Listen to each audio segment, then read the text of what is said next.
آج سماعت کے لیے مقرر تھی اور ہوا کیا؟ السلام علیکم جی. آج بنیادی طور پہ قبل از گرفتاری کی بیل کی درخواست جو ہے وہ سماعت کے لیے تھی.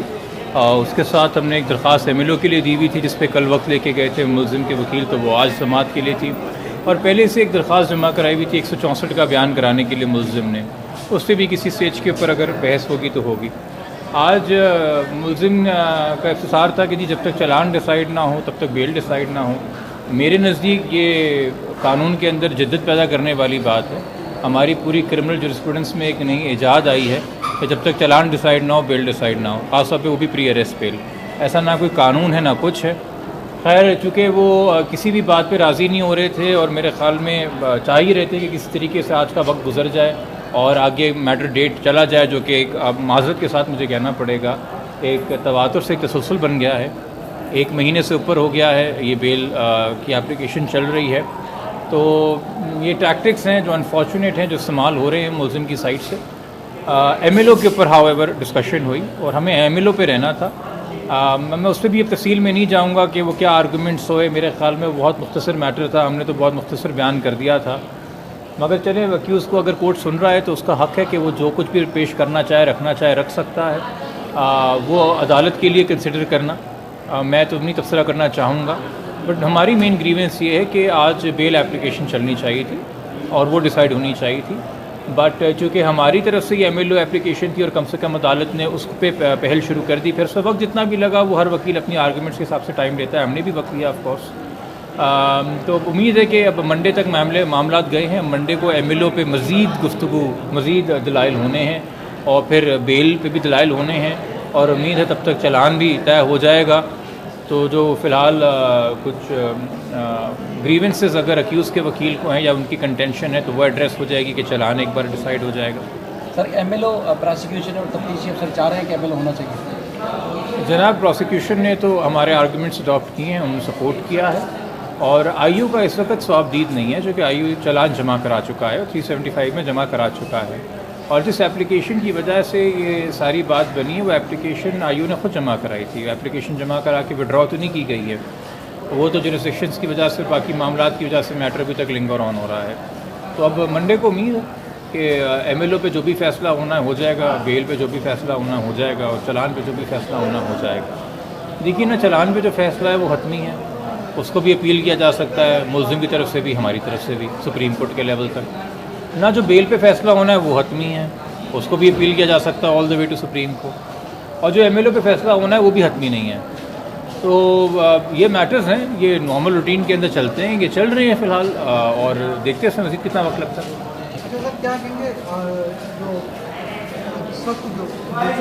ایک ہی درخواست ہے ان کی طرف سے جو کہ پینڈنگ پڑی ہوئی ہے, اور وہ اس پہ عدالت جب سماعت رکھے گی ہم ان کو اسسٹ کر دیں گے. دیکھیے یہ میرے لیے مناسب نہیں ہے کہ میں اس پہ اختلاف کروں کہ فلانی درخواست کیوں فائل کی ہے یا فلانی چیز کیوں ملزم کا وکیل چاہ رہا ہے. میں زیادہ سے زیادہ یہ بات کر سکتا ہوں کہ عدالت کو ہمارے نزدیک کون سی درخواست کو پرائیورٹائز کرنا چاہیے جو کہ ہمارا کنٹینشن ہے, مگر ثوابدید عدالت کی کہ وہ کیا طے کریں.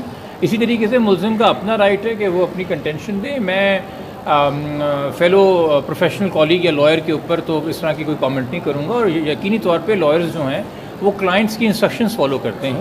اگر کسی کو کلائنٹ نے انسٹرکشن دی کہ وہ ملاقات کرنا چاہ رہے ہیں تو ان کے وکیل نے درخواست فائل کی ہوگی, عدالت بہتر سمجھتی ہے تو اس کے اوپر سماعت رکھے گی اور جو فیصلہ ہوگا وہ عدالت. اس درخواست پہ ویسے آپ کی رائے کیا ہے کہ ملاقات ہونی چاہیے یا نہیں ہونی چاہیے ملزم کی؟ میرے خیال میں تو جی ٹریویسٹی آف جسٹس ہوگا کہ اس کو برباد کرنے والی بات ہے, پھر ہمیں ٹرائل کی ضرورت ہی نہیں ہے.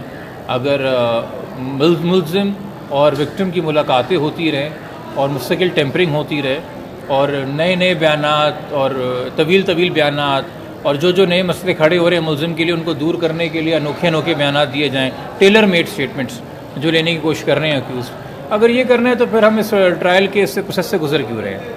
میں تو دیکھیے شروع دن سے یہ کہہ رہا ہوں کہ میرا شکوہ شکایت بنیادی طور پہ یہ نہیں ہے کہ 14 سال کی بچی کی شادی ہے یا 18 سال کی بچی کی شادی ہے یا 16 سال کی بچی کی شادی ہے یا 11 سال کی بچی کی شادی ہے. میرا بنیادی گریونس اس وقت بطور پاکستانی ایک شدید قسم کی جوڈیشل کنفیوژن سے ہے. میں سپریم کورٹ کے آپ کو فیصلے دکھا دوں گا جو ایک دوسرے سے تضاد رکھتے ہیں, فیڈرل شریعت کورٹ کے فیصلے دکھا دوں گا جو ایک دوسرے سے تضاد رکھتے ہیں, ہائی کورٹ کے فیصلے پڑھواؤں گا جو ایک دوسرے سے تضاد رکھتے ہیں, اور لو جوڈیشری کے بھی فیصلے تضاد رکھتے ہیں. یہ جوڈیشل کنفیوژن کیوں ہے؟ کیا وکیل کے چینج ہونے سے فرق پڑ رہا ہے یا جج کے چینج ہونے سے فرق پڑ رہا ہے؟ جب قانون سیم ہے تو اس کا اطلاق بھی سیم ہونا چاہیے. ہم تو اس کیس کے ذریعے چاہ رہے ہیں یا باقی جو کیس فالو کر رہے ہیں کہ ایک یونیفارمٹی آئے, ایک اپروچ آئے. والدین کو پتہ تو ہونا کہ کس عمر کے اندر ان کا بچہ ونڈریبل ہے, کس عمر میں ان کو انصاف ملے گا اور کس عمر کے اندر وہ انصاف کی کوئی امید نہ رکھیں. یہ نہ ہو کہ ارے فلانے کیس میں یہ ہوا تھا تو اس جھوٹی امید کے اندر کوئی اپنا کیس پرسو کرے اور اس کیس میں نہ ہو. کیوں؟ کیونکہ یا تو وکیل مختلف ہیں, یا ججز مختلف ہیں, شہر مختلف ہے, یا قدریں مختلف ہیں. قانون ایک پارلیمنٹ نے بنایا, اس کا اطلاق بھی ایک سا ہونا چاہیے. جوڈیشری بھی پاکستان میں یونیفارم طریقے سے کام کرنی چاہیے اور انٹرپریٹیشن بھی جوڈیشل جو ہے وہ کنسسٹنٹ ہونی چاہیے. ہم یہ نہیں کر سکتے کہ فلاں کیس جو میڈیا پہ بہت ہائپ لے گیا اس میں کچھ اور فیصلے ہیں اور فلاں کیس جو ہائپ نہیں لے گیا اس میں کچھ اور فیصلے اور باقی ساری چیزیں. اور یہ ہمیں بطور معاشرہ, دیکھیں میں بھی بطور وکیل ایک سرونٹ ہوں کرمنل جسٹس سسٹم کا, تو ہمارے لیے بھی تکلیف دہ بات ہے چونکہ ہمیں بھی جوڈیشل کنفیوژن کی وجہ سے پریکٹس میں کنفیوژن ہوتی ہے کہ ہم اپنے کلائنٹ کو کیا ایڈوائز کریں گے. تو یہ اس کیس سے ہٹ کے نہیں, میں جنرلی بات کر رہا ہوں. چونکہ آپ ہی کے علم میں ہے کہ پچھلے جون جولائی کے اندر خاص طور پہ بہت سارے کیس نمایاں ہوئے. کچھ کیسز میں تو بچیوں کو جن پہ کلیم تھا کہ 11 سال کی سیٹ ایٹ لبرٹی کر دیا گیا, ان کا میڈیکل کروائے بغیر. وہ کیس آپ کے سامنے, ایک ام ہانی کی بچی کا کیس ہوا تھا, ہمارے سامنے آیا تھا. تو میرے خیال میں کنسسٹنٹ اپروچ ہونی چاہیے. اور اگر نہیں ہوگی تو تمام لوگ آف کورس حق بجانب ہیں کہ وہ اپنی تنقید جو ہے وہ قانون کے دائرۂ کار میں رکھ سکتے ہیں. اس ملک میں میرے نزدیک آرمی چیف کے بارے میں بھی نام لے کے بات ہو سکتی ہے, قمر باجوہ صاحب ہوں, یا چیف جسٹس آف پاکستان عمر عطیہ بندیال صاحب ہوں, ان کے بارے میں بھی بات ہو سکتی ہے, یا وزیر اعظم شہباز شریف صاحب ہوں. تمام پبلک آفس ہولڈرز ہیں, تمام ٹیکس پیئرز کی انکم سے تنخواہ لیتے ہیں, تمام سرونٹس آف دا کانسٹیٹیوشن ہیں, اور کانسٹیٹیوشن عوام کی خدمت کے لیے ہے اور یہ آئین کی خدمت کے لیے اور آئین عوام کی خدمت کے لیے ہے. تو یہ رشتہ ہے. تو اس سے ہماری ایکسپیکٹیشنز ہیں.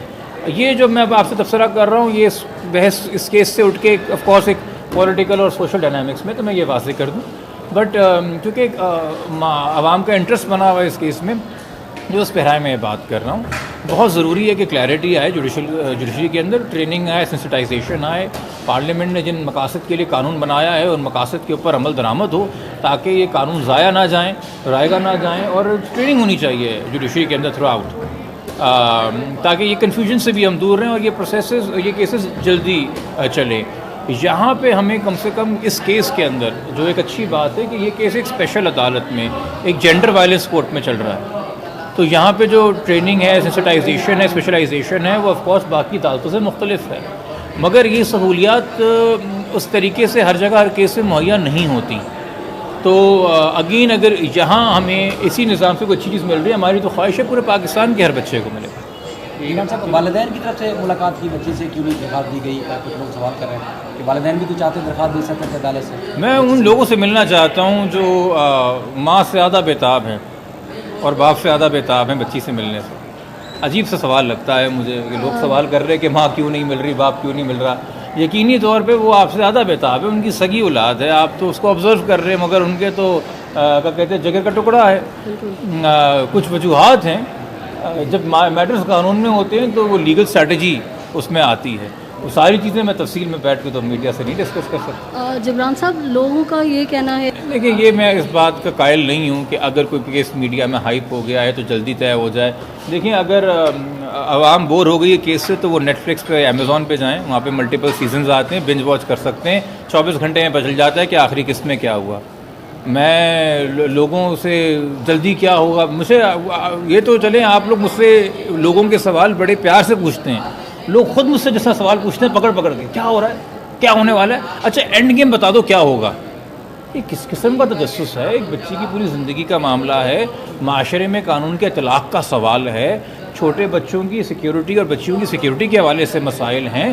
کیسز اپنی تواتر رفتار سے چلیں گے. جن عدالتوں میں ہم پیش ہو رہے ہیں اس میں murders, rape, gang rape, kidnapping for ransom, کون سے کیسز نہیں آتے؟ جسٹ بیکاز وہ کیس میڈیا پہ نہیں ہے تو کیا اس مظلوم کا غم چھوٹا ہے یا اس مجرم کا جرم چھوٹا ہے؟ تو یہ تو میں نہیں کہہ سکتا کہ عدالتوں کو فلانے کو پرائرٹائز کرنا چاہیے. میرے خیال میں تو عدالتوں کو کبھی بھی کسی بھی صورت میں کسی بھی کیس میں ذرا بھی میڈیا کا پریشر نہیں لینا چاہیے. ججز ہونے ہی وہی چاہیے جو ٹی وی آف کر کے فائل پڑھ کے فیصلہ کریں. سوشل میڈیا سے نہ ججز کو ڈکٹیٹ ہونا چاہیے, نہ انفلوئنس ہونا چاہیے. ججز کو انفلوئنس ہونا چاہیے قانون کی کتابوں سے اور آئین کی خدمت کے جذبے سے، جو کہ کنسسٹنسی مانگتا ہے ہمارے نظام میں، جوڈیشل انٹرپریٹیشن میں اور قانون کے اطلاعات کے اندر۔ میڈیا ہائپ سے نہیں، میڈیا آج اس طرف ہے کل اس طرف ہوگا، کیا فرق پڑتا ہے؟ ٹھیک ہے، شکریہ۔